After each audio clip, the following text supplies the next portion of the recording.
প্রিয় পর্যটক সারা বাংলাদেশ, আমরা travelpost24.com থেকে আজকে আমরা ব্যতিক্রম একটি ভিডিও দেখাবো। সেটি হচ্ছে ঢাকা থেকে এসেছেন লেখক শিল্পী সম্মেলনের কবি লেখক, প্রায় 400 কবি লেখক দ্বীপ উপজেলা মনপুরাতে এসেছেন। আপনারা দেখতে পাচ্ছেন শুভরাজ নয় লঞ্চ, যেটি হচ্ছে ঢাকা থেকে বরিশাল যাতায়াত করে অনেক বড় একটি লঞ্চ। যেই লঞ্চগুলোর ঐতিহ্য বরিশালের ঐতিহ্য, সেই লঞ্চটি এসেছেন মনপুরাতে। আমরা মনপুরার রামনেওয়াজ ঘাট সেটি দেখাচ্ছি। আপনারা দেখতে পাচ্ছেন মনপুরার রামনেওয়াজ ঘাট এটি। এখানে আসলে প্রতিদিন ঢাকা থেকে 2টি করে লঞ্চ আসে মনপুরা দ্বীপে, এবং এখান থেকে মনপুরা থেকে তজুমউদ্দিন, চরপেশন এবং পাশে হাতিয়া দ্বীপ এবং নোয়াখালীতে যাতায়াত করে।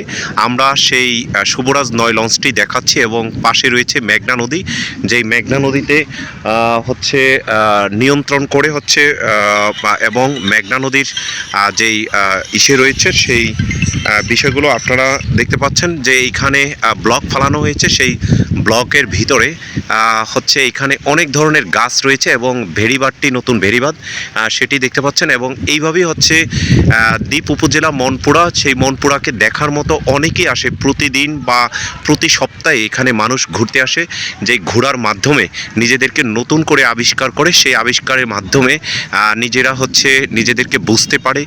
কবি লেখক শিল্পী তারা আসেন।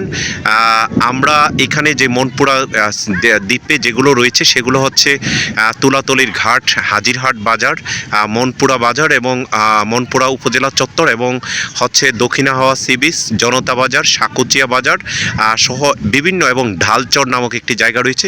সেখানে দেখার মতো অনেক কিছু রয়েছে। তো আপনারা যারা আমাদের travelpost24.com এর ভিডিও দেখেন এবং হচ্ছে volartour24.com এর ভিডিও দেখেন, তারা লাইক, শেয়ার, কমেন্টস করবেন। যারা এই বছর 300-400 কবি লেখক যারা এসেছেন তাদেরকে ধন্যবাদ জানাচ্ছি। তারা হচ্ছে এই যে ঘুরে মনপুরা দ্বীপে তাদের যে আনন্দ উপভোগ করছেন, তারা আগামী বছর যারা আসতে পারেননি তাদেরকে আমরা অনুরোধ জানাবো তারা যাতে আসেন। এবং হচ্ছে এখানের মজাটা, আনন্দটা আসলে অন্যরকম। এখানে কবিতা, গল্প, গান, প্রকৃতির সাথে মিশে আপনারা অনেক কিছু লিখতে পারবেন, উপভোগ করতে পারবেন। আপনাদের সকলকে আমরা শুভেচ্ছা জানাচ্ছি। আপনারা সবাই আমাদের এই মেঘনা নদীর, আমাদের এই মেঘনা নদীর দৃশ্য দেখে, এখানেই কিন্তু বর্ষা সিজনে ফুল পানিতে টইটুম্বুর থাকে, এবং এখানে যে তাল গাছগুলো রয়েছে সেগুলো এখানের ঐতিহ্য, এবং হচ্ছে খেজুর গাছ রয়েছে।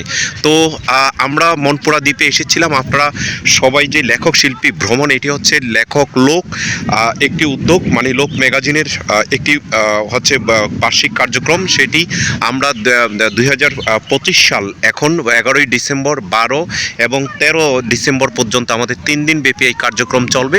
তো সবাই ভালো থাকবেন, সুস্থ থাকবেন, আমাদের ব্লগ শেয়ার করবেন। সকলকে অসংখ্য ধন্যবাদ। মুস্তাউদ্দিন তরুণ, travelpost24.com এবং volartour24.com হচ্ছে মনপুরা ভোলা। ধন্যবাদ সকলকে।